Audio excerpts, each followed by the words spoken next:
The road is quiet tonight. It's not the kind of quiet that feels empty.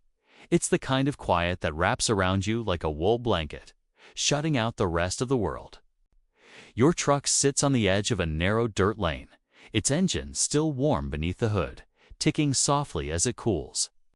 The mist drifts in low over the open fields, blurring the lines of fence posts and hedgerows. You lean back against the seat, feeling the familiar creak of the worn leather beneath your shoulders. The air smells of damp soil, old diesel, and the faint, almost sweet scent of hay carried from a nearby barn. Somewhere in the dark, a lone cricket keeps time with its steady rhythm. And far away, a farmhouse dog barks once, then falls silent again. This is 1944. The war is still raging, but tonight, it feels distant, a far-off hum you can almost forget. Out here, you are not on the front lines. You are not in the trenches. You are the one who keeps the front supplied, driving mile after mile along winding rural roads, carrying crates of food, barrels of fuel, and sometimes letters from home. You shift slightly in your seat. The leather gloves still on your hands from the day's drive. They're soft now from use, the seams shaped to your fingers after weeks of gripping the same steering wheel. Your boots are heavy on the truck's worn floorboards, the soles patterned with the faint dust of roads from 3 different towns. Breathe in slowly. The air here tastes different, less of gasoline and city smoke, more of grass, damp earth, and the distant hint of wood smoke from a stove. Breathe out, letting your shoulders drop. You can feel the slow, steady pulse of the night around you. The cab is your world now. Metal dashboard chipped and dented in places. A line of round dials that measure oil pressure, speed, and fuel. The soft sway of the keychain on the ignition, a tiny piece of leather you tied there yourself so you could find it in the dark. A folded paper map sits in the glove box, its edges worn and torn, the routes marked in pencil from all the trips before. You rest your hand on the steering wheel. The rim is cool now, but you can still remember the slight vibration of the road beneath your fingers from earlier today. Every bump, every turn, every shifting of the gears has a rhythm to it, one you've learned well. Outside, the night stretches endlessly. A pale sliver of moonlight lies across the hood of the truck, softening its lines, turning the metal a dull silver instead of army green. The headlights are off now, but you can still picture the cones of light they cast when you were moving, cutting through the mist, catching the glint of wet stones, revealing the shapes of trees and broken fences along the roadside. You are far from home. But here, in this cab, you feel a kind of belonging. The truck is your companion, your shield against the wind, your steady pace through the uncertainty of war. I'm here with you, in the passenger seat. I will guide you through this journey, through the slow turns of forgotten back roads, through the quiet stops by shadowed barns, through the rare and precious moments when the world feels still. Sometimes I'll speak, telling you about the history, the role of drivers like you in keeping armies alive. And sometimes I'll let the silence between us speak for itself. Take a slow breath now, in through your nose, and let it out gently. Picture your hands resting loosely on the wheel, your eyes half closed as you listen to the hum of the countryside. Imagine the gentle groan of the truck's suspension as it shifts slightly with the wind. Imagine the faint tap of a loose strap on the cargo in the back, not urgent, not loud, just part of the music of the night. The war is always there in the distance. But here, in this moment, you are surrounded only by the softer side of the road. You've learned to appreciate these rare pauses, when the noise fades and you can hear your own breathing, steady and calm. The stars are faint tonight. The mist sees to that. But you know they're above you, scattered across the black sky. You've driven under them many nights before, using them as a kind of quiet guide when the roads feel endless. Sometimes in the stillness between towns. You've switched off your headlights for just a moment, letting the darkness close in so you could see the stars in all their sharp, unblinking beauty. You remember the sound of the engine idling in those moments, a deep, steady thrum that felt like the heartbeat of the truck itself, a sound that has come to mean safety, reliability, and the promise that you'll make it to the next stop. Your eyelids grow a little heavier now, not from tiredness alone, but from the rhythm of the night. Out here, the pace is slower. There is no rush. Every mile will be driven, every delivery made, but there is no reason to hurry. In the glove compartment, beneath the folded map, you keep a small notebook. Its pages are filled with short notes about the road where the ground gets soft after rain, which bridges rattle under the weight of the truck, which crossroads have the best view of the fields at sunrise. It's not just a log of routes. It's a record of a life lived on the road, 1 mile at a time. The night deepens. The mist thickens, curling around the truck like a living thing, softening the edges of the world outside. You shift again in your seat, pulling your jacket a little tighter.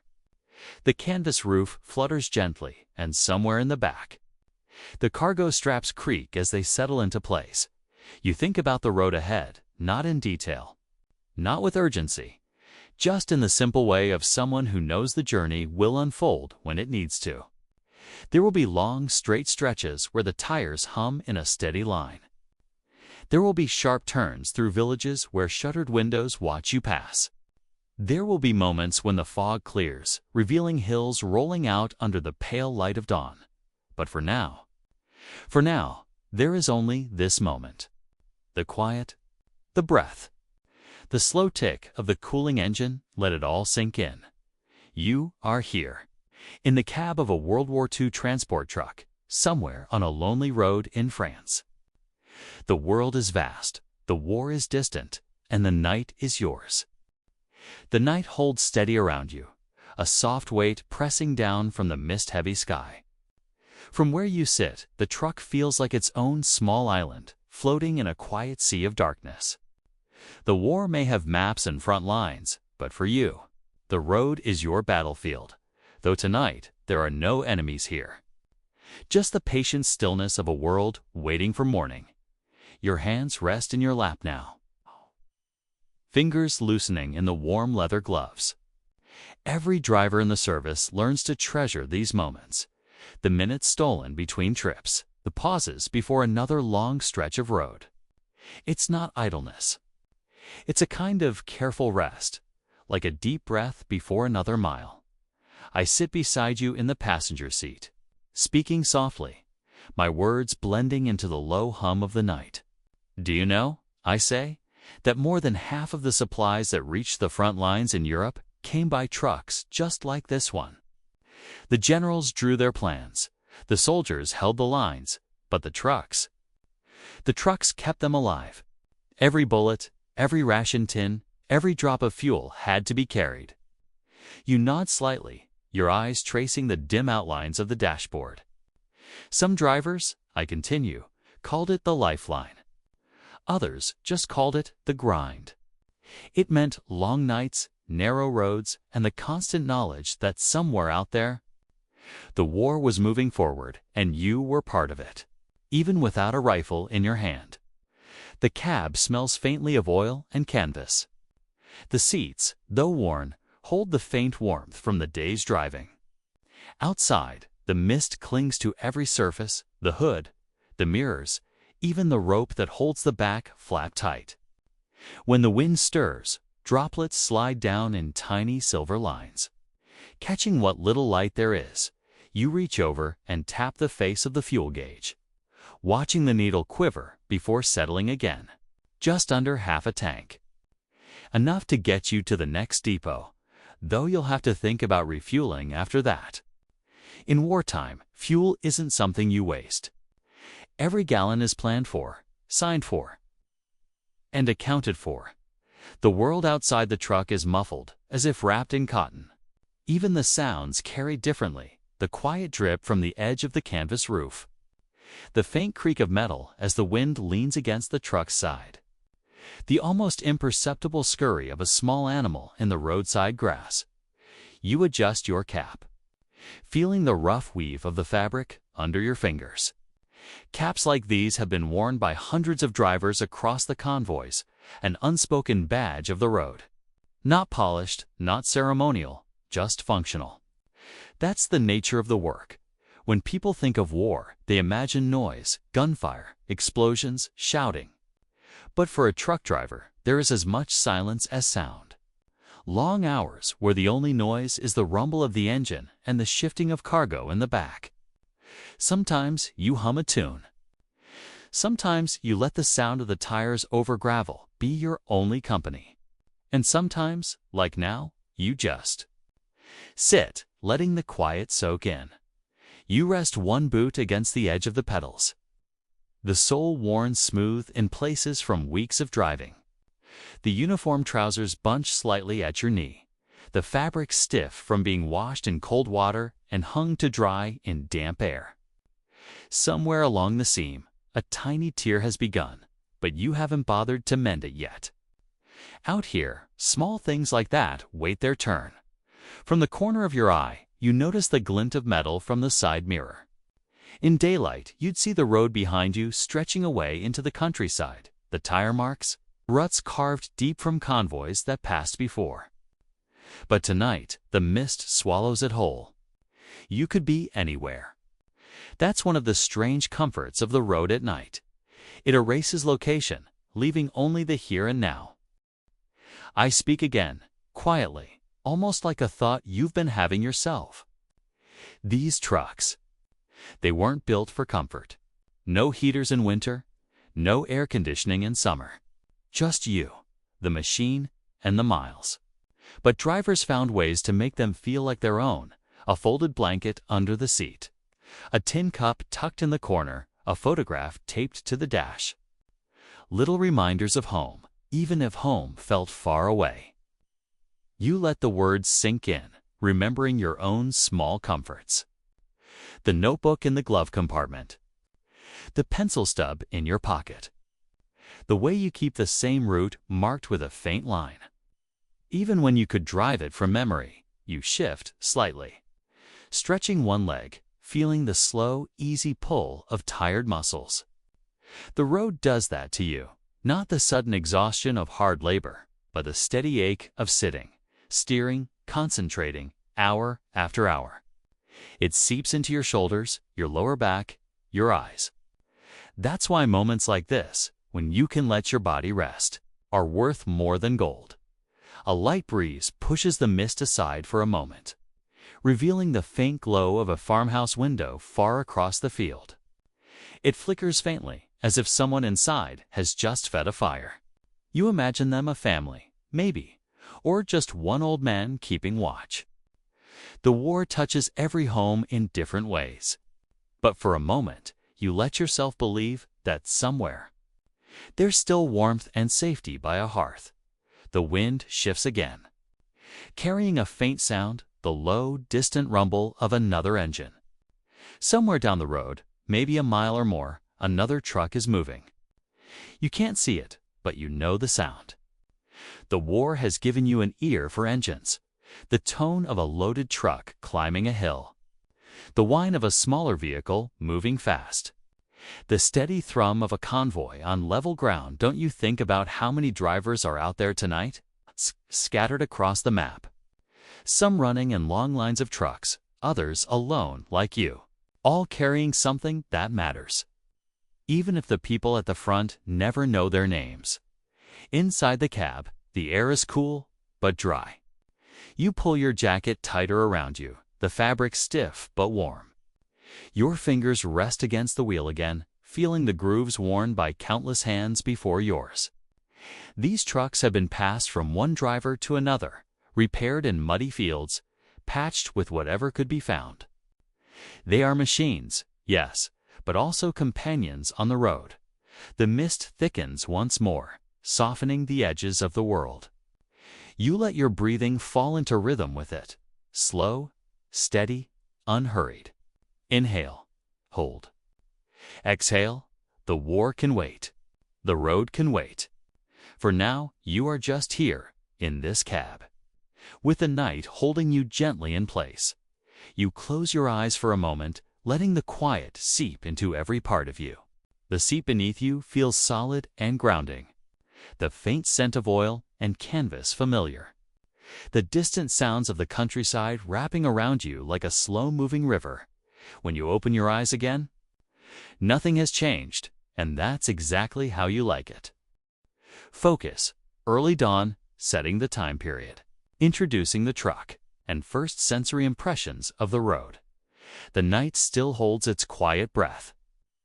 As you awaken in the small canvas tent set up near the edge of a field, somewhere far off, you hear the faint, low hum of another engine starting, perhaps another driver on an early run.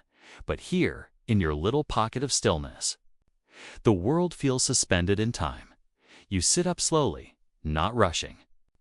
Outside, the pre-dawn air is cool, a gentle bite that seeps into your cheeks and nose. It is a peaceful kind of chill. It's a kind that makes every breath feel crisp and clean. It's the summer of 1944. Europe is in the thick of the Second World War. But here, in the countryside away from the front, there is a fragile calm. The war is still real. You've heard the distant artillery, seen the planes cross overhead, but this morning, it feels far away. You step outside and the world greets you with a soft, bluish haze of early light. The sky is not yet colored with sunrise, but a faint pale rim along the horizon promises it's on its way. In the field, long grasses sway with the early breeze, their tips heavy with dew. The scent of wet soil and green stems fills the air. There it is, your truck. A U.S. Army 2.5-ton cargo truck standing patiently like a faithful companion. Its olive drab paint is dulled from miles of use, the metal carrying that familiar scent of engine oil, warm rubber, and dust from yesterday's road. The big round headlights are dark for now, but soon they'll glow a soft yellow against the lingering mist. You run a hand over the cool metal of the door. This truck is more than just a machine. It's your lifeline, your partner in countless journeys. You know every sound it makes, every quirk it hides.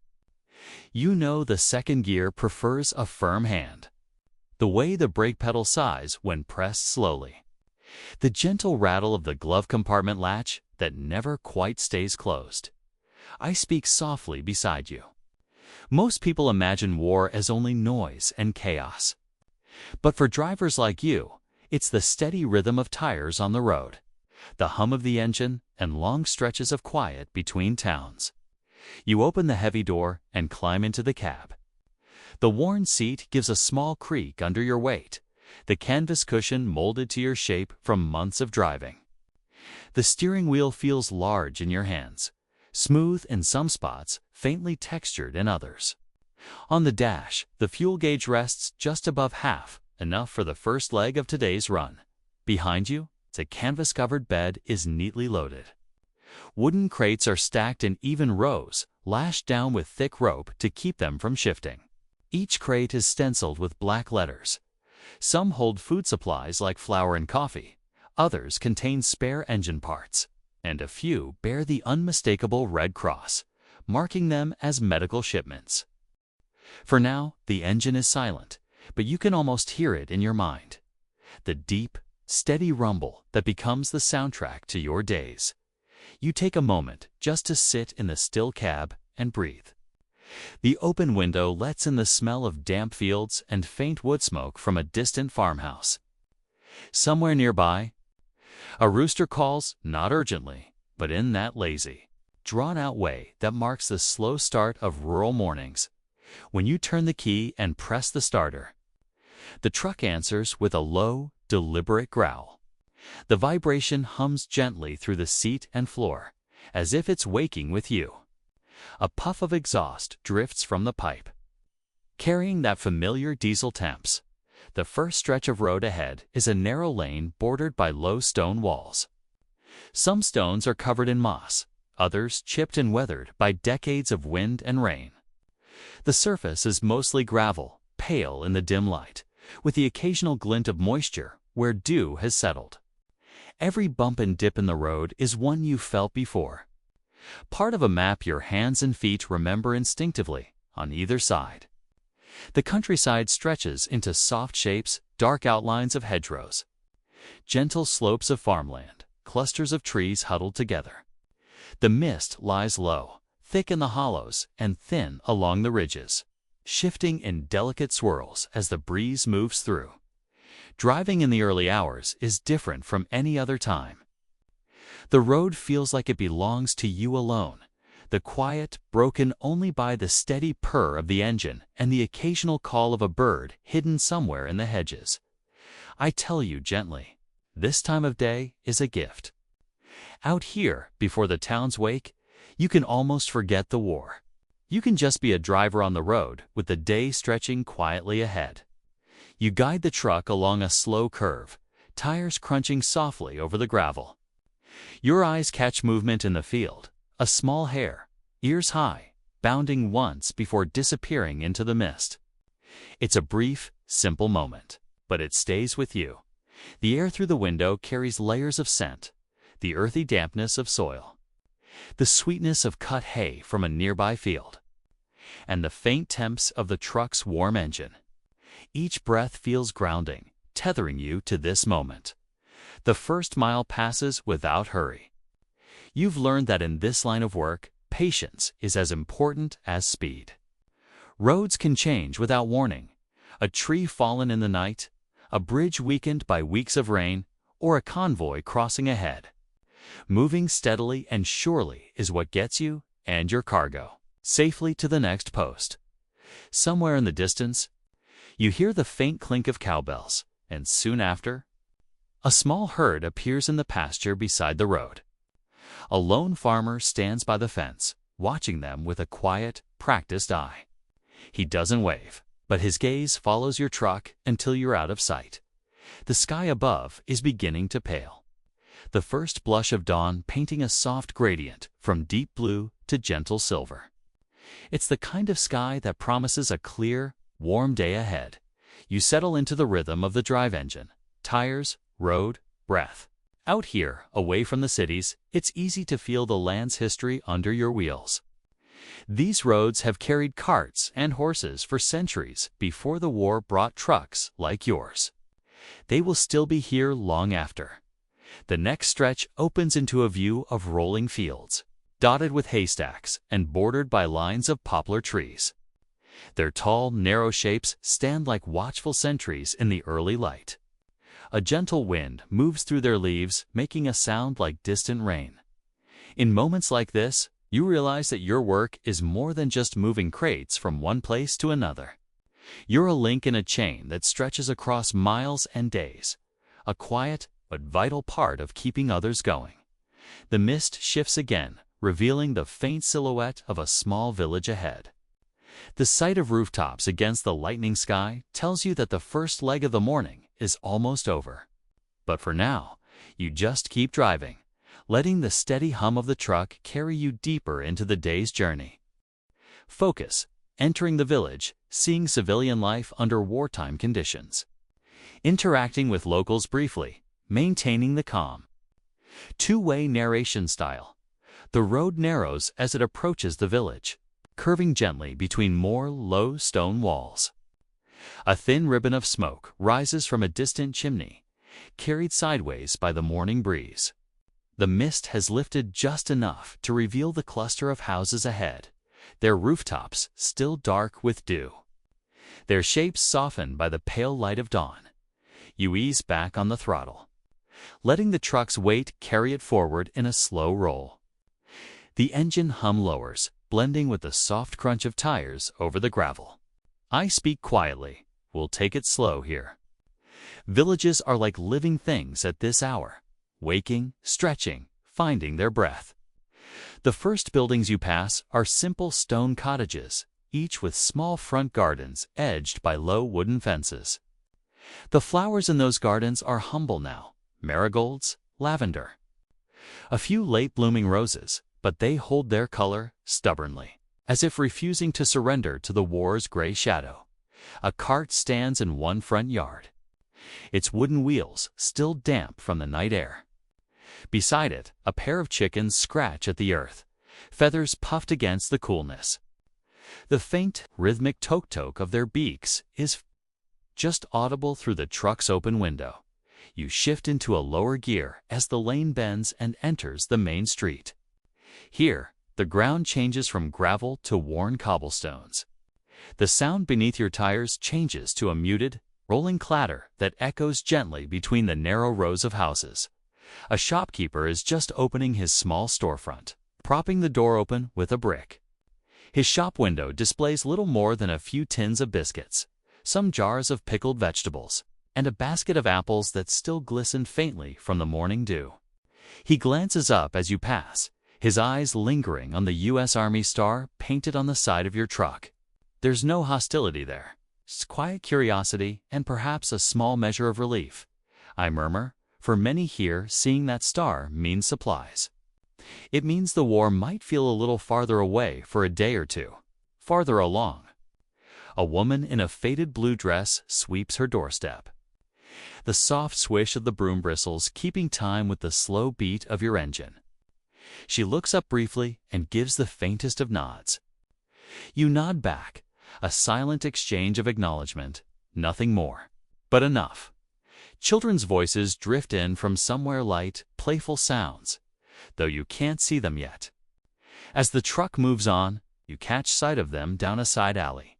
Two boys rolling a hoop along the cobblestones, their laughter sharp and clear against the morning stillness. The war hasn't taken their game from them. The street passes by a small stone church, with a bell tower that rises modestly above the rooftops. The bell itself is still, though a pair of swallows dart in and out of the tower's open arches. A few villagers make their way toward it, baskets on their arms, likely heading for the early market. Their shoes click softly on the cobbles, their steps unhurried in the square ahead. The cobblestones widen into an open space. At its center stands a stone fountain, its water still flowing despite the years and the strain of wartime. The sound of the water is gentle, steady, the kind of sound that could lull you into thinking the world beyond the square dozen. Tea exists at all. You bring the truck to a slow stop at the edge of the square. A few men, wearing flat caps and carrying heavy sacks, glance toward you, but keep walking. They know that drivers like you pass through often, part of a rhythm they've come to expect, even if they don't fully understand where the road ahead leads you. From here, the route will carry you out of the village and into open country again. But you don't rush.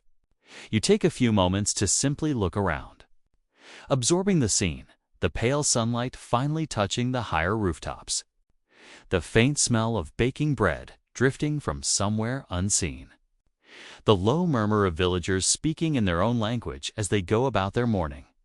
I tell you softly, these are the moments the road gives you. Glimpses of lives still going on, despite everything. As you pull forward again, the road narrows to pass between two larger buildings, an old inn on one side, a grain warehouse on the other. The inn's windows are shuttered except for one upstairs, where an elderly man leans out, his elbows resting on the sill. He watches you pass with the slow, steady gaze of someone who has seen many such convoys. Many such mornings, beyond the last few houses, the land opens up again.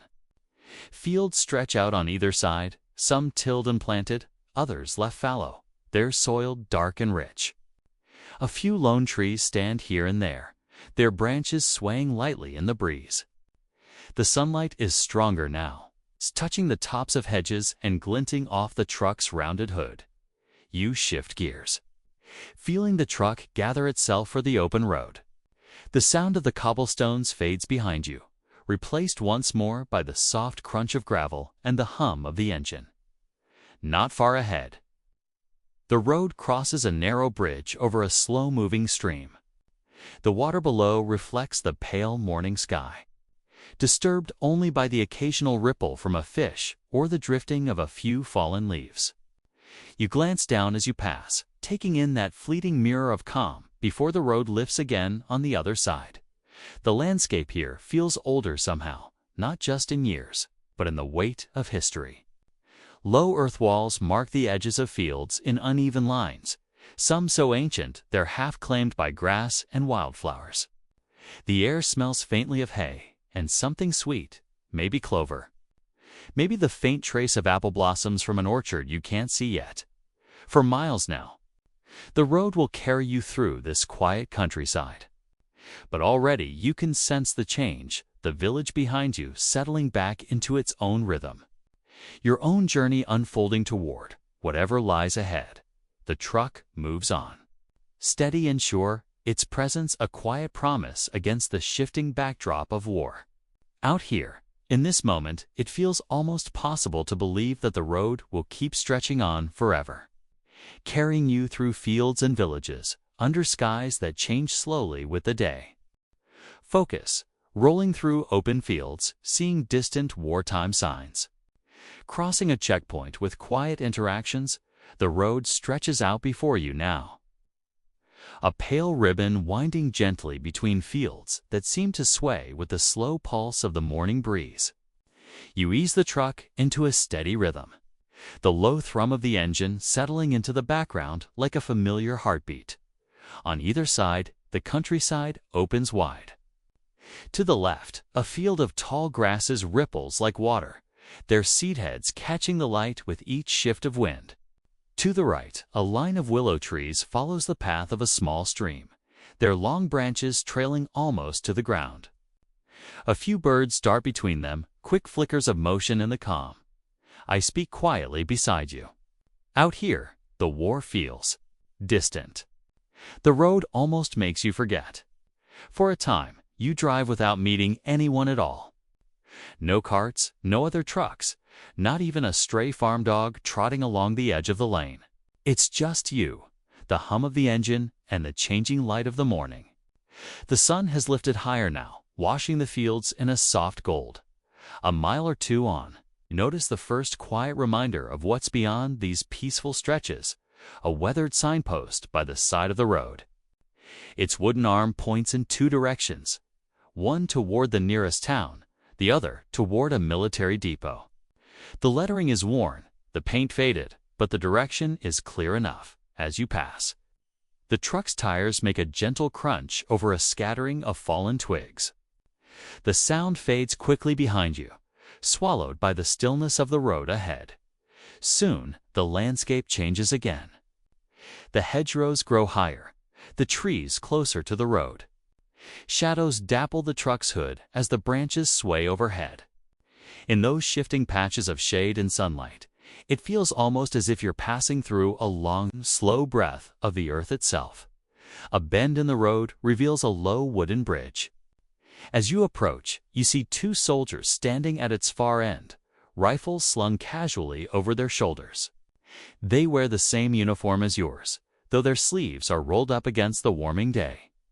One raises a hand, not sharply, but with the easy authority of someone used to seeing drivers like you. You slow the truck to a crawl, letting the gears downshift with a soft, mechanical sigh. The soldiers step forward. The nearer one, tall, with a dusting of stubble on his chin, leans slightly toward your window. "Morning," says, his voice easy. You nod, offering the same dot. His eyes flick over the cab, then to the crates secured under the canvas in the back. He doesn't seem in a hurry. There's a brief exchange of words where you're headed, the supplies you're carrying, and then he steps back, waving you through. "You've got a long haul ahead," he says, almost as if it's a blessing rather than a warning. You guide the truck back onto the road, the bridge's wooden planks giving a muted thunk-thunk under the tires. On the other side, the land opens wide again, the air carrying a faint smell of wood smoke from somewhere distant. From here, the road rises gently toward a low ridge. As you crest it, the view spills out in a wide sweep. More fields, more hedgerows, a scattering of farmhouses. And farther still, the faint outline of military trucks parked in neat rows near a cluster of warehouses. They're too far to hear, too far to break the quiet, I tell you softly. This is the part of the road where you feel caught between two worlds, the calm of the countryside and the slow pull toward the front. You keep the truck steady, letting the miles pass at an unhurried pace. The shadows shorten as the morning deepens, the sun now warm against the cab's glass. A lone crow flies overhead, its wings catching the light before it disappears beyond the tree line. The road dips once more, carrying you down toward another cluster of trees. Somewhere beyond them lies your next stop, but for now, it's just you, the truck, and the road's quiet promise stretching forward. The sun has climbed higher now, laying a soft warmth over the open yard ahead. You guide the truck between two long rows of supply vehicles, their canvas tops billowing slightly in the morning breeze. The air here smells of canvas, diesel, and the faint trace of machine oil. It's not unpleasant. There's something reassuring about scents that belong to well-kept engines and steady work. Other drivers move about at an easy pace, their boots crunching on gravel as they speak in low voices. A few stand beside their vehicles, sipping from tin mugs of coffee. Somewhere near the depot's edge, you hear the rhythmic clang of a hammer striking metal, a mechanic working to coax a stubborn engine back to life. I step down from the cab with you, the wood of the running board creaking softly under our weight. The air feels calm here, but you can sense the undercurrent of purpose, the way people move with quiet efficiency. Each task a link in the chain that keeps supplies flowing forward. We make our way toward the loading area. Crates are stacked neatly in wooden rows, their stenciled markings telling quiet stories of their contents: medical kits, tinned food, replacement parts. A man with a clipboard cap pulled low over his brow glances up as we approach. His voice is low, unhurried, as he confirms our manifest. "You're headed north," he says. "Road's clear, but keep your eyes open." He waves over a small crew, and soon the sound of wooden crates meeting the truck bed fills the air. Each thunk is followed by the faint scuff of ropes being tied, knots pulled snug against the shifting weight of cargo. The smell of fresh-cut rope mingles with the diesel air. You lean lightly against the truck's side, watching as the final crate is secured beneath the canvas. The rope creaks softly as it's tightened. When we climb back into the cab, the seat feels warm from the sun's touch. The steering wheel is smooth beneath your hands, worn slightly from years of use. You press the clutch, the engine answering with its steady, familiar rumble. The yard's gate swings open slowly. Beyond it, the road bends toward the north, a ribbon of pale dust leading between fields and distant hills. You ease the truck forward, the tires crunching over the threshold, and the journey begins in earnest. The first few miles are easy, long, straight stretches where the air moves freely through the open side window. You pass a small farm where laundry flutters on a line, the white sheets lifting like sails in the wind. A woman pauses in her work, shading her eyes to watch the truck rumble past. You raise a hand in greeting, and she nods once before turning back to her baskets. I glance at you and speak quietly. There's something about this work. It makes the world feel both smaller and larger at the same time. The road ahead narrows slightly, dipping toward a stand of trees. The air cools as we enter their shade, the sound of the engine deepening in the enclosed space. Sunlight filters through leaves overhead, making patterns that shift and ripple across the dashboard at a bend in the road. You see another truck approaching from the opposite direction, its driver raising two fingers in a quick salute as it passes. The exchange is wordless but familiar. Like a nod between travelers on the same long road, as the miles pass, the landscape changes again. Here the fields are wider, the fences lower, and the air carries a faint tang of salt from the coast somewhere unseen. A small convoy of military jeeps overtakes us, their engines higher pitched, their drivers leaning slightly forward as if eager to reach their next stop. They leave a light cloud of dust in their wake, which drifts lazily in the warm air before settling back onto the road. We slow near a small crossroads, where a stone well stands under a chestnut tree. A pair of children sit nearby, their bare feet dusty, their eyes following the truck with quiet curiosity. One of them lifts a hand in a shy wave. You return it, your hand steady on the wheel. From here, the road stretches farther into the unknown, but there's no hurry. The convoy schedules are patient, the day's miles measured more in steady hours than in urgency. The journey unfolds like a long, slow breath, carrying you deeper into the living memory of this time. The road's gentle hum has a way of easing the mind. The steady rhythm of the tires on packed earth becomes almost like a heartbeat, measured and calm. You drive on, the wind lifting the edge of the canvas behind us, carrying with it the faint scent of the crate's wood, rope, and the salt of preserved rations up ahead. The horizon begins to shift. The flat openness gives way to a cluster of buildings, their rooftops breaking the skyline in uneven shapes. It's a small market town, the kind that seems to exist quietly, weathering the war in its own resilient way. The buildings are mostly stone and timber, their plaster walls sun-faded and patched in places. Yet they stand with a quiet dignity as we approach. The sounds begin to change, the dull thump of a wooden cartwheel over cobblestones, the low murmur of voices, the call of a vendor somewhere deeper within the streets.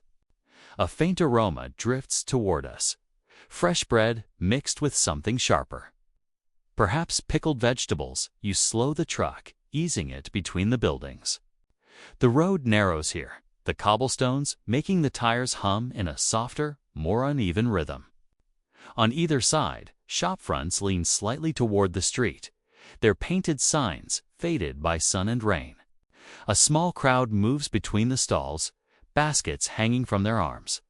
I lean slightly toward the window, watching a boy chase a chicken across the street, his laughter light against the steady background noise of trade.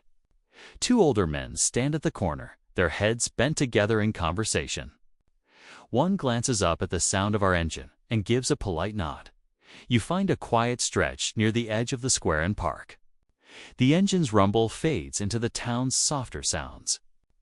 Stepping down from the cab, the warmth of the sun is met by the cooler shade of nearby buildings. The air here carries layers, the smell of bread from a bakery just across the square, the earthy tang of vegetables piled high in baskets, and the faint metallic note of a blacksmith's work somewhere out of sight. We walk slowly toward the heart of the market. The stalls are arranged in a loose pattern, each one with its own scents and textures. A woman stands behind a table lined with cloth bags of dried beans, the colors ranging from pale cream to deep mahogany. She scoops a measure into a paper packet for an elderly man, our hands moving with practiced ease. Nearby, a vendor sells steaming mugs of chicory coffee, the scent warm and rich in the cool morning air. You accept one, the heat seeping into your fingers through the tin. The first sip is earthy, with just enough bitterness to sharpen the senses. The market isn't bustling in the way peacetime towns might be, but there's still a gentle energy here, people quietly continuing their lives, making exchanges, trading stories along with goods. A young soldier in uniform stands near a cart of apples, talking softly with the seller. His cap is tucked under his arm, his expression relaxed for the moment. We make our way to a stall selling smoked fish. The vendor, a tall man with a weathered face, wraps a small piece in paper for us. The smoky, salty aroma lingers in the air as we walk on. Somewhere nearby, a church bell tolls once a low, resonant sound that seems to hang in the air for a moment before fading. I glance toward you. It's strange, I say softly. Even with the war always just beyond the edge of things, life finds a way to fill these moments with normalcy. You nod, your eyes following a young girl as she arranges jars of honey in careful rows, each catching the sunlight in shades of gold. Eventually, we return to the truck. The engine coughs once before settling into its steady rhythm again. You guide it through the far side of the town, the buildings giving way once more to open road. Behind us, the market fades into the distance, its sounds and scents lingering only in memory. The road curves north again, leading us toward a low ridge. As we climb, the view opens wide, rolling fields dotted with grazing cattle, and far off, the faint glint of a river winding through the land. The light shifts, the sun now angling just enough to cast longer shadows along the road in the distance. A small convoy of trucks is visible, moving slowly in the same direction. You keep our pace steady, letting them remain a soft presence on the horizon. The air through the open window feels cooler now, carrying hints of damp earth and wild herbs crushed beneath the tires as the day stretches on. The miles blend into one another, each bend in the road leading to another scene of quiet resilience. Somewhere ahead lies the next stop. Perhaps a checkpoint or another small town, but for now, the road itself feels like its own world. We settle into that rhythm again, the hum of the engine, the slow roll of the tires, and the steady unfolding of a journey that feels both endless and timeless. The afternoon light grows softer, the sun lowering behind the ridge as the road slopes gently toward a valley. The air has shifted, cooler now, carrying the scent of water and damp soil. Somewhere ahead, the river waits, a thin silver ribbon, visible through breaks in the trees. Your hands rest steady on the worn wheel as the truck hums along. The sky is streaked with pale orange and muted pink, colors deepening with each passing minute. Out here, the quiet feels deeper. The only sounds, the engine's low note and the occasional creak of the wooden cargo bed behind us. As we round a bend, the river comes fully into view. Its surface glimmers in the fading light, reflecting the first hints of evening stars. The road runs parallel to the bank for a while, close enough that we can hear the slow movement of water against the stones. Willows lean over the edge, their long branches trailing like fingertips across the current. A faint glow appears ahead, small, warm circles of light floating in the dusk. As we approach, the shapes of sandbag barriers and wooden guard posts emerge from the shadows. It's a riverside checkpoint, one of many strung along the supply routes. The smell of wood smoke drifts across the road, carried from a small fire near the outpost. You slow the truck as we approach the line.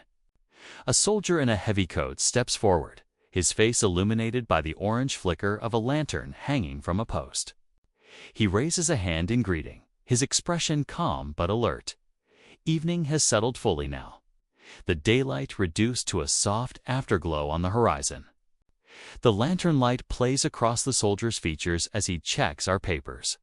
His voice is low, the words carrying more warmth than authority. He gestures toward a narrow clearing near the river where a few other vehicles are parked, suggesting we rest before continuing into the night. We pull in beside another truck, its canvas sides darkened by the shadows. The driver, a broad-shouldered man with a weathered face, nods in quiet recognition before returning to the task of tying down his load. Somewhere nearby, water laps gently against the shore.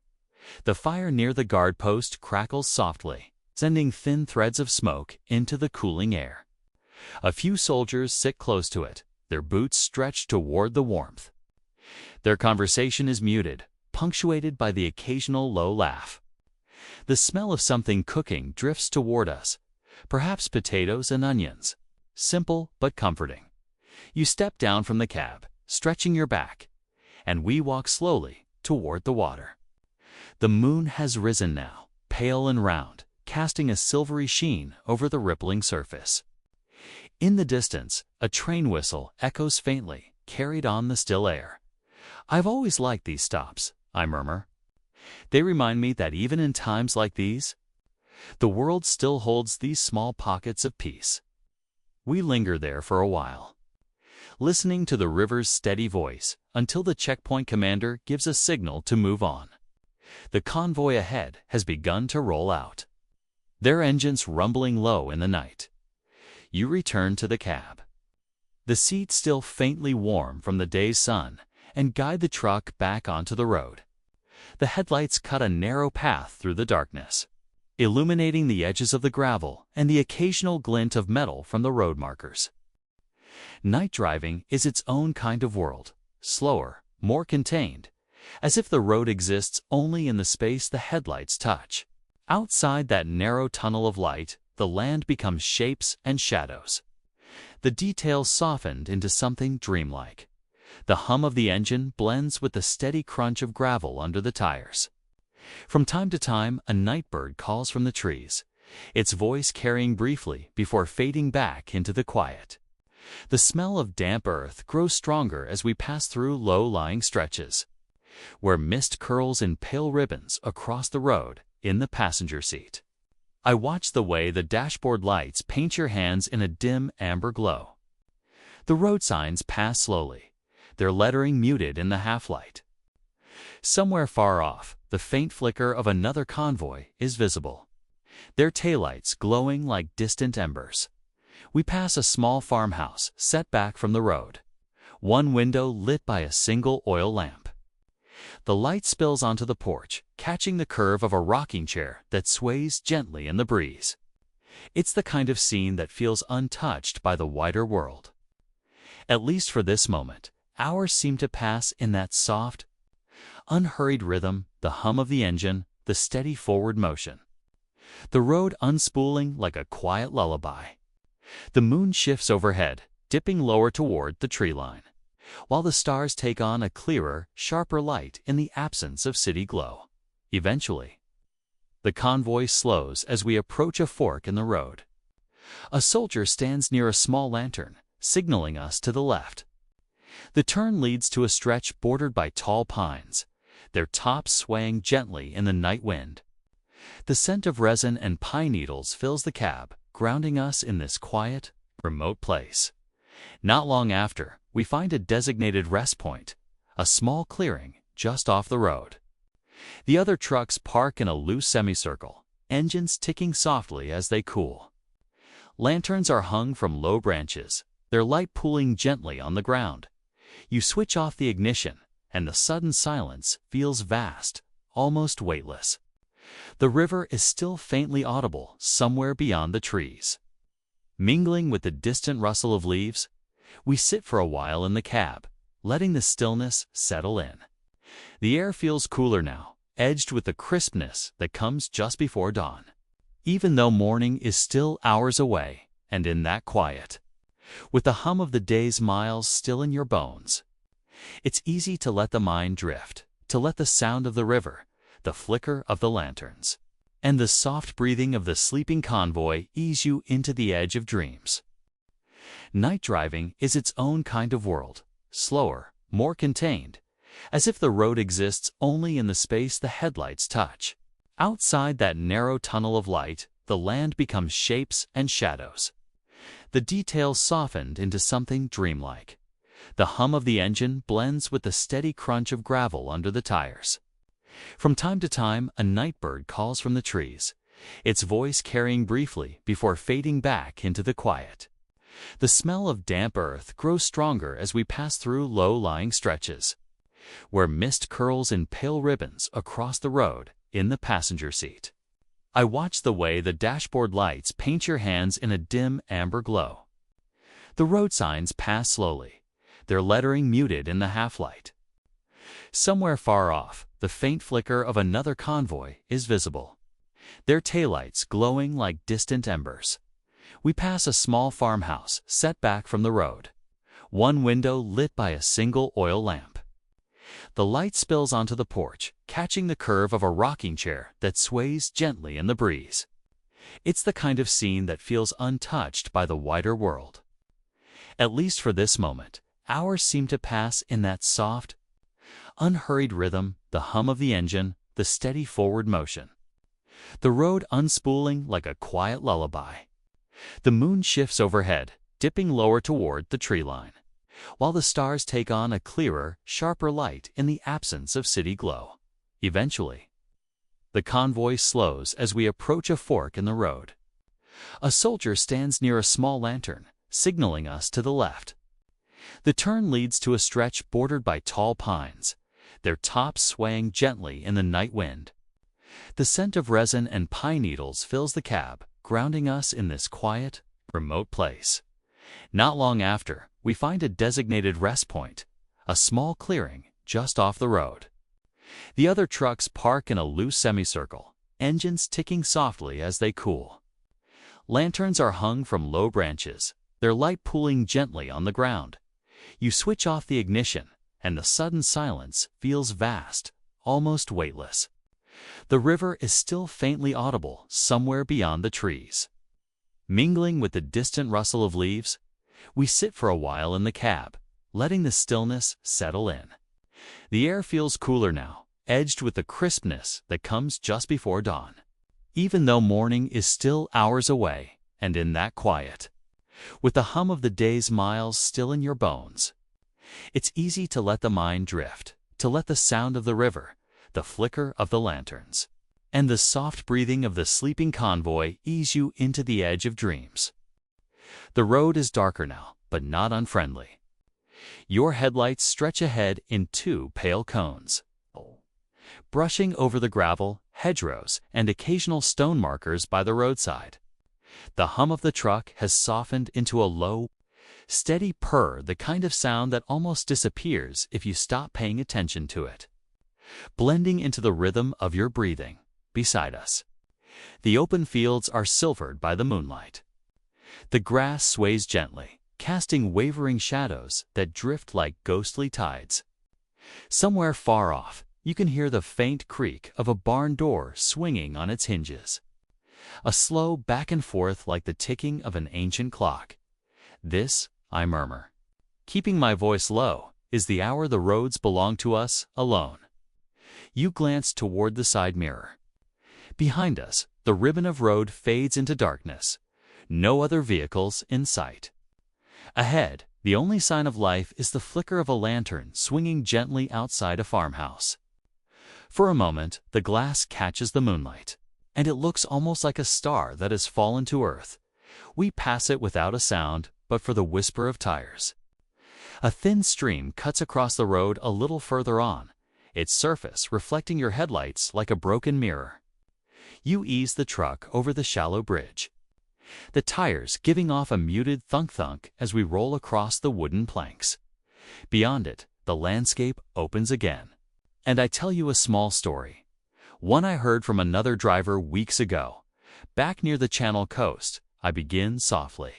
They say there's a convoy route where the road runs so close to the shoreline that you can hear the waves even with the engine on. Drivers used to swear they could smell the salt before they saw the water. Some nights, they'd pull over for a moment, just to step out and let the sea wind cool their faces before moving on. You can almost picture it, the glint of moonlight on the water, the salt in the air, the quiet moment between deliveries in a world otherwise bound by schedules and orders. Here, though we are far inland and the night feels deeper, the moon rides high, casting a long silver sheen across the hood of the truck.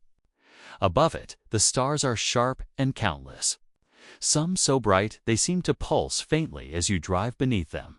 The road narrows for a time, bending through a corridor of tall poplars whose leaves shiver faintly at the touch of the wind. The sound they make is like the soft rustle of old parchment, gentle, constant, almost like a voice too low to understand in the distance. You spot the dark outline of a small village.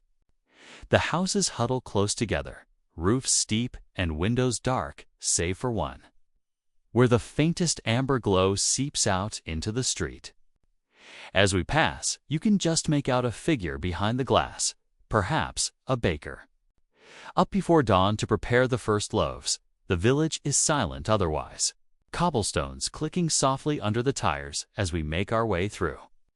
You catch the scent of something faint and sweet, maybe from a kitchen, where someone has just banked the fire for the night, at the far end. The road widens again, and we're back among the fields.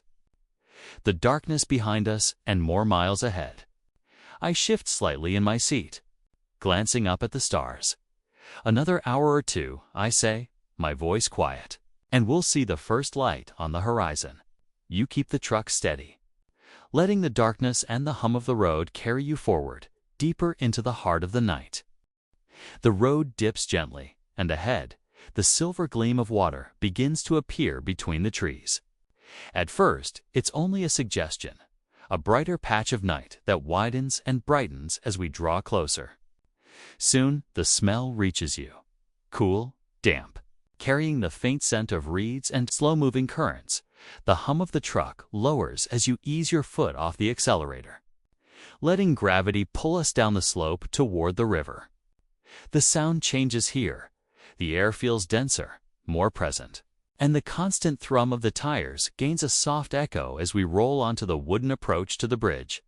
It's an old structure, narrow and weathered, the kind that creaks quietly beneath the weight of a heavy vehicle. Our headlights spill across the planks, catching the faint gleam of moisture and the gaps between them. Beneath, the river moves with a slow determination, its surface rippling like satin stirred by a breath of wind. I keep my voice low, though speaking too loudly might disturb the moment. This river, I've crossed it a dozen times, always at night. They say, in summer, the water turns green with weeds, so thick you can barely see the bottom. But in winter, when the frost comes, it runs like glass under the moon. For a few seconds, the only sound is the clunk. Clunk, clunk of the planks beneath the tires, each one taking the weight of the truck in turn. The stars above are reflected in the water, trembling slightly with the current. Halfway across, you slow even further. There's no other traffic, no reason to hurry. The moonlight falls full across the hood of the truck, glinting off the metal edges. Somewhere downstream, a night bird gives a single call, a long, hollow note that fades almost as soon as it begins. Once we're over the bridge, the road curves upward again, the grade gentle but steady. You glance in the side mirror just in time to catch the river one last time, the moonlight cutting a pale path across its surface like a ribbon. I tell you another small truth of the road, one you've probably already guessed by now. When you drive through nights like these, hours start to lose their edges. Time doesn't feel like a straight line anymore. It's more like the river we just crossed, winding, moving, carrying you without you noticing the distance. The road levels out and fields open once more to either side. In the darkness, the land feels endless, as though it could carry on forever without change. Far to the left, you spot the faint silhouette of a barn roof, peaked. Walls squared, and next to it, a tall windmill whose blades turn lazily in the breeze. A little further on, you see an old milestone by the roadside. The numbers are worn down by weather, but you can still make them out. Distance to the next town, carved deep into the stone. The sight of it makes me think of the men who drove these same routes during the early years of the war. When fuel was scarcer and every mile felt heavier, we pass another farmhouse, this one with a low stone wall running alongside it. The gate is ajar, swinging slightly. In the yard beyond, two horses stand quietly, their breaths puffing into the cool air like faint clouds. The road bends once more, and the air changes again, fresher, carrying the scent of pine. The trees here are darker, thicker, rising on either side like pillars in a vast, silent hall. The truck's headlights pick out the details, the rough texture of bark, the scatter of needles on the ground, the glint of frost along the edges of the leaves. This forest stretch, I say softly, is the last quiet before the next village. It's not far now, you nod, settling back into the rhythm of the drive, letting the steady purr of the engine and the whisper of the wind through the pines carry you onward. The forest seems endless at first, each tree a shadowed sentinel standing guard over the road. The pines grow so tall their tops disappear into darkness, swaying just enough to make the starlight flicker between their branches. The air here is cooler, with a crispness that touches your cheeks and makes the breath you exhale look like a pale wisp in the dim light. The road narrows slightly, bending around old tree roots that have pushed the edges of the pavement into uneven ridges. Every so often, the headlights catch the pale gleam of frost clinging to the grass at the roadside. It crunches faintly beneath the tires, though the sound is quickly swallowed by the forest's deep stillness. I lean back in my seat, letting the hum of the engine fill the quiet between us. This road, I say softly, was laid before the war, when trucks like ours were rare out here. Now, it's one of the only routes the supply convoys can take without being seen from the air. That's why we drive mostly at night. You glance upward, instinctively scanning the darkness above the treetops. But tonight, there's only the comfort of stars, no distant drone of engines, no glimmer of searchlights. Just the peaceful night holding us in its stillness. Gradually, the forest begins to thin. The trees stand farther apart, letting silver moonlight spill across patches of frost-covered ground. You notice the faint change in the air, a warmer, more open feel, and then the first small sign of human life. A fence post, leaning slightly, wrapped in rusted wire. Beyond it, a small pasture stretches toward the slope of a hill. The truck's tires hum a little differently now, the sound sharper against the harder surface of cobbled stones. We've reached the old approach to the village. Ahead, a lantern swings gently from an iron hook, its yellow light pooling onto the cobbles in a soft circle. As we draw closer, the outlines of houses appear low, with steep roofs, their shingles silvered by frost. Chimneys rise into the night sky, some with the faintest thread of smoke curling upward. The scent of burning wood drifts faintly through the open vent, warm and comforting. I point to one of the houses. That one belonged to a baker before the war. Every time I pass, I remember the smell of bread rolling out into the street in the mornings. The ovens have been cold for a while now, but I like to think the place remembers. We pass under an old wooden archway marking the village's entrance. The sign above it is faded, its painted letters dulled by time and weather. But you can still trace their shape in the glow of the headlights. The main street is narrow, flanked by stone walls and shuttered windows. The lamps are few, but the moon does most of the work here, its pale light spilling over doorsteps, catching on the edges of rain barrels, glinting off the still surface of a water trough. Somewhere in the distance, a dog barks once, then falls silent. You slow the truck to a gentle crawl. There's no hurry, no one to pass us. The sound of our engine seems almost too loud for such a quiet place, so you feather the throttle. Letting us roll on momentum alone, we pass a small chapel at the corner, its bell tower rising modestly against the night sky. The bell itself is dark and still, but the shape of it holds a kind of promise, the thought that it might one day ring again when peace returns, just beyond the chapel. The road dips slightly and then opens into a small square. A fountain stands at its center, dry for the season, but edged with frost that sparkles faintly in the moonlight. A wooden bench sits beside it, worn smooth by years of use. I look around quietly before speaking again. This place is like a held breath, still waiting. Even in war, some corners of the world seem to sleep untouched. We leave the square behind and begin the slow climb toward the far edge of the village, where the road returns to open countryside. The sound of the truck settles into its steady rhythm once again, carrying us onward. The last houses of the village slip past the truck's windows, their silhouettes shrinking until they merge with the shadows behind us.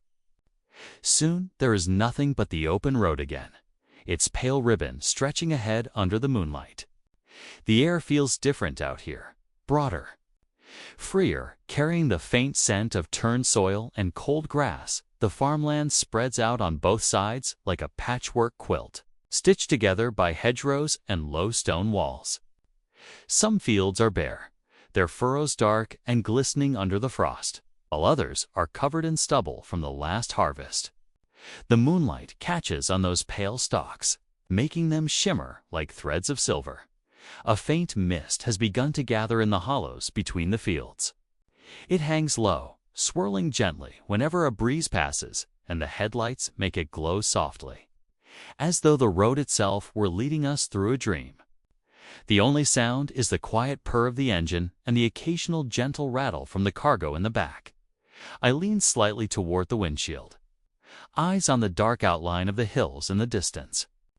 These farmlands, I say, my voice low and even, used to feed half this region before the war. Wheat, rye, potatoes. All grown right here, where the soil is thick and rich.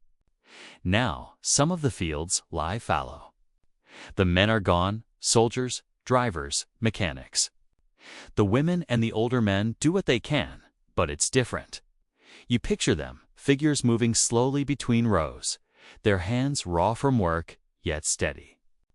There's no rush here, not at night. The land seems to breathe in its own rhythm.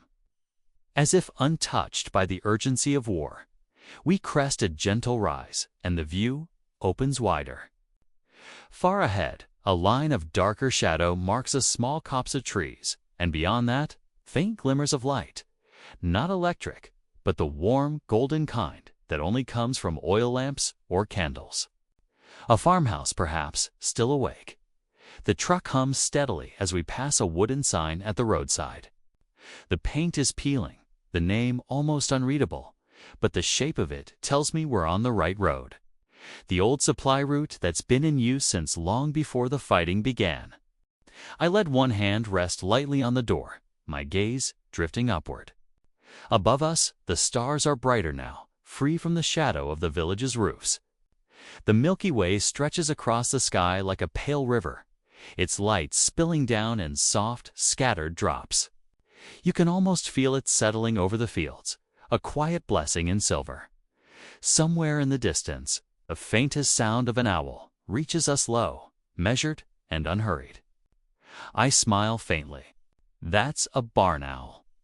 Farmers used to say they kept the spirits of the fields company at night. It's strange. Some say they're bad omens, but I've always thought they sound like guardians. The road curves gently, following the contour of the land. To the left, a wooden bridge crosses a narrow stream, its water catching the moonlight in brief, bright flashes between the reeds. We roll over it slowly, the boards creaking under our weight but holding steady. As they've done for decades, on the far side, the fields widen again. You notice the faint tracks of wagon wheels in the frost, heading toward a barn that leans slightly against the wind. Its doors are shut tight, but a faint glow seeps from the cracks. Someone inside is keeping watch, perhaps over livestock, perhaps simply over the night itself. As the road climbs again, the mist begins to thin. The air feels sharper here, carrying the faint smell of wood smoke from somewhere far ahead. I glance at you with a small nod. We'll stop for a moment before the next stretch. There's an old orchard just past the ridge. Good place to check the cargo and breathe a little. We keep moving, the rhythm of the engine steady and slow, the fields unfurling around us like a quiet sea under the stars. The road crests the ridge, and the land opens into a gentle slope that rolls down toward a cluster of dark shapes below. The orchard is quiet, its trees standing like patient sentinels in the moonlight, their bare branches stretching toward the stars. The air here is colder, touched with the faint sweetness of old fruit and damp earth. I ease the truck to the side of the road and let the engine idle for a moment before cutting it. The sudden stillness feels vast, as if the night itself has been waiting for us to listen. You step out onto the hard-packed ground, boots crunching faintly against frost. The silence is almost complete, broken only by the soft hiss of cooling metal from the truck's hood and the distant whisper of wind moving through the orchard's branches. Somewhere deeper among the trees, a lone leaf lets go, spiraling down with a dry, delicate sound before settling. I walk to the back of the truck and check the cargo straps. They're still firm, the boxes stacked neatly. The convoy will be glad to know everything is intact. These supplies, spare parts, blankets, tinned food, are the kind that make the road worth every cold mile as I work. I glance toward the far side of the orchard. Through a gap in the trees, the land dips toward another stretch of farmland. The dark shapes of hedgerows cutting across it in clean lines. Beyond that, a thin silver ribbon glimmers a river, catching the moonlight in soft, rippling flashes. I speak quietly so as not to disturb the moment. During the summer, this orchard would be heavy with apples and pears. The soldiers used to stop here just to rest in the shade and eat whatever fruit they could reach. In the war, these trees have fed more travelers than anyone could count, and yet, every winter they still stand here, patient, waiting. You tilt your head back, looking through the branches at the sky. The stars are scattered like small, deliberate brushstrokes on deep velvet. The Milky Way arcs overhead, so clear that for a moment it feels as though the road ahead might carry us right into it. We don't speak for a while. Instead, we simply breathe in the cold air, letting the stillness settle in our bones. Somewhere far away, the faint thrum of another vehicle echoes and fades. A reminder that we're not entirely alone on this route. Eventually, I climb back into the driver's seat, the leather creaking under my weight. You settle in beside me, pulling your coat tighter against the chill that has seeped in. I turn the key, and the engine hums to life once more, low and steady. The headlights sweep across the orchard, casting long, slanting shadows that retreat into the trees. We roll forward slowly, back onto the main road. The mist has thinned even further now, replaced by the faintest gray wash along the horizon, the first sign that dawn is not so far away. The night is loosening its hold, but it does so gently, as though reluctant to let go of its quiet. The road ahead curves toward the river. We'll cross it soon, the old stone bridge leading us toward the outskirts of the next town. Beyond that, the journey will continue, but for now, pace remains unhurried, the world around us still wrapped in its deep winter night calm. I glance at you and offer a small, tired smile. This is the best part of the job, I say softly. The hours when it feels like it's just us, the road, and the sky. No noise, no rush. Just steady miles and the knowledge that, somehow, we're getting there. The truck hums on, carrying us past the last of the orchard and back into the open fields. The stars still watching overhead, the frost still sparkling faintly along the roadside. The final stretch of night welcomes us, slow and sure, as we continue our quiet way forward. The river crossing lies behind us now, its water a dark ribbon under the stars. The bridge planks still echo faintly in my memory, each hollow thunk under the tires like the ticking of a slow, patient clock. The night is quiet in a way that feels almost sacred. Even the engine seems to hum more softly, as if it too knows we are entering the hours meant for quiet thought. Out here, between villages, the darkness settles like a blanket. Not heavy, not oppressive, but protective. The kind of darkness that keeps secrets. I glance out across the moonlit fields. They look calm now, but I know these same fields have seen very different nights. During the war, convoys rolled through here under strict blackout, headlights hooded. The only illumination from the occasional glint of moonlight on metal. Drivers leaned forward, eyes straining in the dimness, guiding their loads by memory and instinct. And always, there was that sense, unspoken but understood, that the road could change without warning. A crater, a fallen tree, a bridge gone in the night.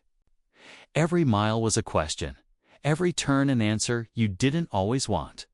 I tell you this in a voice just above a whisper, because it feels like the kind of truth best spoken softly. We pass a small stone marker at the roadside, the carved date half covered in moss. 1943. It leans slightly, as if time itself has been nudging it toward the earth. I've passed it dozens of times, yet tonight it catches my attention. I wonder who placed it there. A village council? A grieving family? Perhaps fellow drivers marking a spot where a convoy was lost. In the stillness, I imagine the scene as it must have been then. The trucks lined up, the muffled orders, the cold bite of winter air in soldiers' lungs. The sound of boots on frozen ground. Maybe laughter, too. Because even in the war, there were moments when someone cracked a joke to cut the tension. The war ended decades ago, but I sometimes think the road still remembers. Not in the way people remember, not with faces or names, but in the way a well-used tool remembers the hand that held it. The grooves worn smooth, the corners softened, the scars hidden but permanent.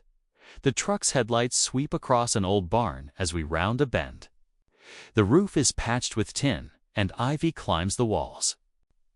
Once, I was told that barn hid more than hay. Drivers would pull in under cover of night, offload crates of supplies meant for resistance fighters. A lantern hung in the east-facing window was the signal. One light meant safe, two meant danger. I keep my eyes on the road, but my mind drifts to the people who lived through those days.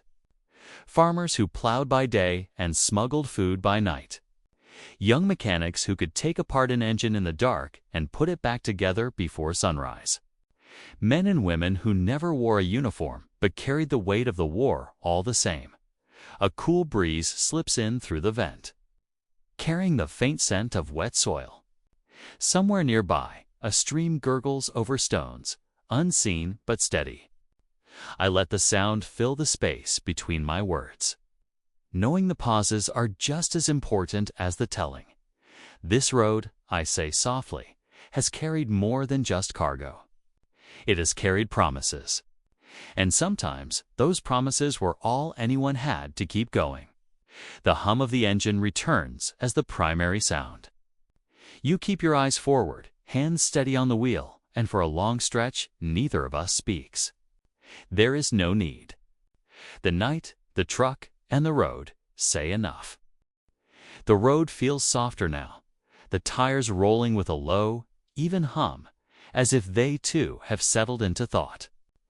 Out here, away from towns, the world becomes a ribbon of darkness bordered by the faintest glow of distant farmhouses. I tell you quietly that when you've driven long enough, especially in wartime, you start to remember the road less by the turns and more by the people you've met along it. There was Henry, a French mechanic with grease permanently embedded in his hands. He had a laugh that could fill a whole garage even when the situation was grim. Once, during a bitterly cold night, one of our trucks froze solid in a lay-by. While the rest of us huddled in the cab for warmth, Henry crawled underneath with a lantern, humming some old cafe song. Hours later, he emerged covered in soot and frost, but the engine roared back to life. He didn't say a word, just gave the fender a little pat as if it were a stubborn mule. Then there was Marta, a widow who ran a roadside inn in a half-ruined building. The sign out front had been blasted in two, but the kitchen still worked, and so did she. She served soup so hot it could chase the cold from your bones. And she never asked for payment from drivers who were moving military supplies. "Just bring me stories when you come back," she'd say. And we did. You nod slightly, eyes on the stretch of asphalt ahead. But I can see you're listening. The friendships formed on these roads were strange and fleeting. Sometimes you'd meet a fellow driver 3 nights in a row at different checkpoints, share cigarettes and black coffee under dim lanterns, and then never see them again. Maybe they were sent to another route. Maybe their luck ran out. We never asked too many questions. War teaches you not to. But the acts of kindness, those stayed with you. A farmer waving you in to refill your canteen from his well. A village child slipping you a handful of roasted chestnuts wrapped in cloth. A soldier on guard duty passing along news from home. Even if it wasn't your home, it felt like it mattered. The moon is higher now, pale and round, casting a silver sheen over the hedgerows. Shadows stretch across the road like long, thin ribbons. I slow my words, letting each memory breathe before I move to the next. Once, during a rainstorm that turned the road to soup. We found a young driver stranded with a blown tire. No spare, no tools. The rest of us pooled what we had. One man's jack, another's wrench, my last serviceable tire. We worked in silence, rain dripping from our noses, the headlights casting ghostly beams into the mist. When it was done, the young driver just stood there for a moment, looking at us like he couldn't quite believe strangers would stop. But on the road, you weren't strangers for long. I look over at you for a moment, my voice barely more than a murmur. That's the thing about this life, I say. You keep moving forward, but you carry the faces with you. They ride along whether you see them again or not. A faint smell of wood smoke drifts in from somewhere ahead. Maybe a farmhouse stove, maybe a campfire near the river. It makes me think of those long nights when we'd park in a line and share what little we had. Bread, coffee, sometimes a bottle of something stronger passed from hand to hand. Laughter was quieter in those moments, but no less real. And when morning came, the road was there again, waiting. Always waiting. The road stretches ahead like a strip of moonlit ribbon, but something about it feels different now. I glance at you and smile faintly. You can tell, I say. Even without looking at a map, you can feel when a war is ending. It's in the way the checkpoints thin out. The guards no longer wave you through with clipped urgency, but with weary nods, as though their own minds are already half at home. The convoys are fewer now, the cargo lighter, not crates of ammunition or rations stacked to the roof, but smaller loads, supplies for rebuilding, blankets and tools for villages that haven't seen either in years. And the sounds change.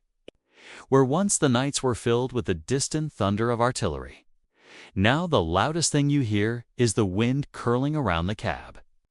Sometimes, if you stop the truck and step outside, you can hear frogs in the ditches again, or a night bird calling from the hedges.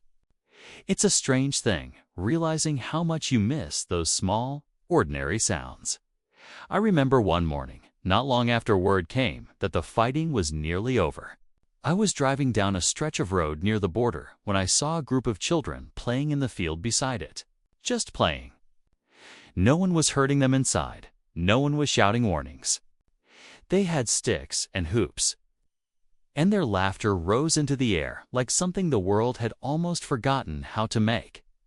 I slowed the truck, just to watch for a moment. One of the boys noticed me and waved, grinning as though my dusty old vehicle was the most interesting thing he'd seen all week. I waved back, and in that instant I realized the road wasn't just for carrying supplies. It was for carrying hope back into places that had almost lost it. The landscapes began to change, too. Fields that had been left fallow were being plowed again. Windows in ruined farmhouses were patched with cloth or wood, and laundry hung outside like flags of defiance against the winter to come. Markets reopened, their stalls uneven but filled with the smell of bread, cheese, and whatever fruit the season allowed. People began to greet drivers not just with the stiff gratitude of wartime, but with smiles that reached their eyes. You rest your head against the window, and I know the rhythm of the truck is working on you, easing you toward that space between waking and sleep. My words slow even further, the way a river slows before it joins the sea. I tell you about the last night I drove under blackout rules. No headlights, just the dimmed beams allowed for safety. The war was technically still on, but the road was quiet. I could hear my own breathing, the creak of the seat, the soft crunch of gravel under the tires. It was as though the land itself was holding its breath. When the blackout ended, it felt almost strange to switch the lights back on. The road ahead leaped into view, and with it came the realization that all those long, dark miles were behind us. And yet, part of me missed them. Missed the way the world felt pared down to just the truck, the road, and the next mile. Now, with the war drawing to a close, the roads were starting to feel heavier, somehow. Not from the cargo, but from the memories. Every bend, every bridge, every mile marker was tied to something: a conversation, a friend, a moment of fear or relief. I wondered what would happen to those memories when the road became just a road again. We pass another milestone, its paint-chipped numbers barely visible in the pale light. I tap it gently as we go by, a small salute to the many I've passed before. The war will end, I murmur. But the road always remembers. The truck hums steadily beneath us, a low and constant sound, like a heartbeat that has slowed after a long day. Outside, the sky is deepening into velvet blue, the last traces of daylight dissolving into the west. It feels as though the road itself is settling down, breathing slower, guiding us onward not toward a destination, but into stillness. We pass through a small village, where only a handful of lights glow in windows. Some are the warm gold of kerosene lamps, others the softer, wavering flicker of candles. The war has left its marks here, walls pockmarked by shrapnel, roofs patched with mismatched tiles, but there's something else, too. A stubborn kind of peace. Curtains are drawn, meals are being finished. And somewhere, in one of those houses, a child is likely being told a story to help them sleep. The road curves gently, and the fields open wide. In the moonlight, the land seems endless. Faint mist clings to the furrows, curling like smoke, blurring the edges of the world. You lean back in your seat, eyes heavy. And I keep my voice low, letting the words come slowly, each one soft enough to carry you closer to sleep. I tell you about the first time I drove this route after the war had officially ended. The signs of change were subtle at first. More bicycles on the road, couples walking hand in hand without glancing over their shoulders. The smell of fresh paint in towns where repair crews had gotten to work. But there was one thing I'll never forget: the way the air felt. Lighter, as though some invisible weight had lifted. A burden no one had been able to name until it was gone. We drive on, and the truck's headlights catch the shapes of trees lining the roadside. Tall, still, ancient in their quiet watchfulness.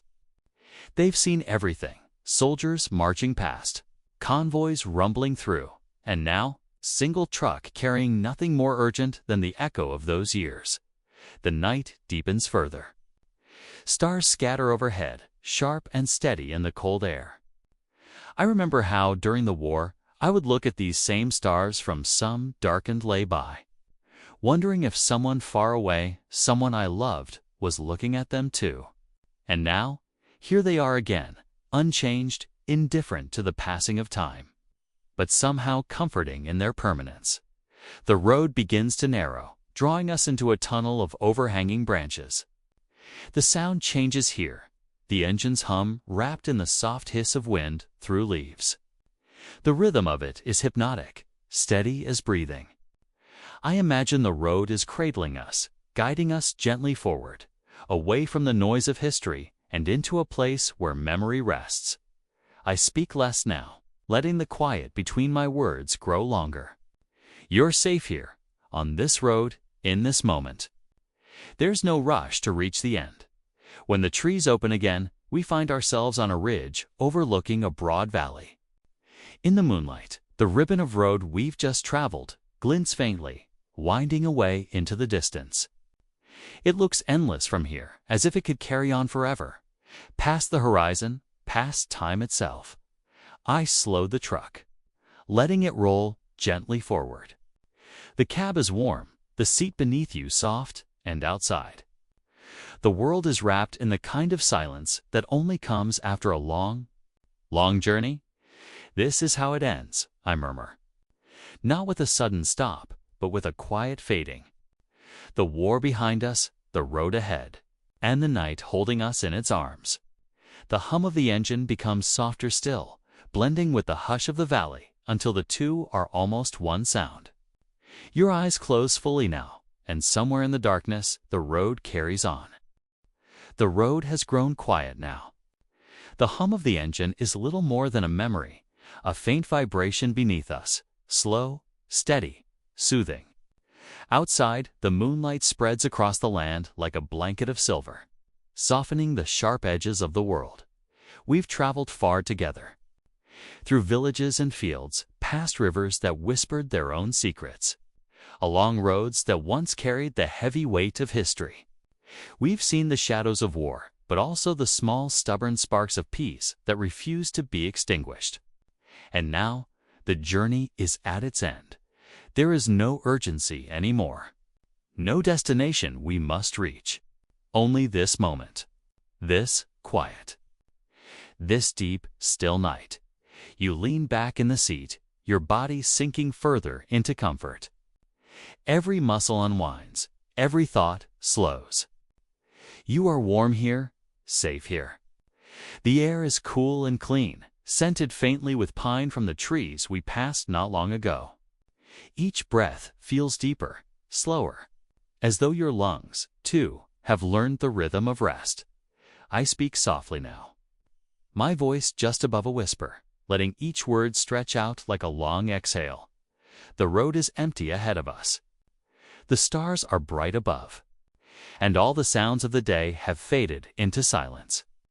You are far from the noise of the world now, far from the worry and the weight you've been carrying. There is nothing to do but rest. The cab rocks gently with the rhythm of the truck. Your eyelids grow heavier. And still, I keep guiding you deeper, deeper into that space where dreams begin. Feel the heaviness in your legs, your arms, your hands. Your shoulders sink, releasing the last of their tension. Your jaw loosens. The muscles in your face soften. There's no effort now, only ease. Outside, the landscape has become dreamlike. The fields shimmer faintly in the moonlight, blurring into one another until it is hard to tell where one ends and another begins. It feels as though the whole world is wrapped in a gentle fog, a fog that carries you effortlessly toward sleep.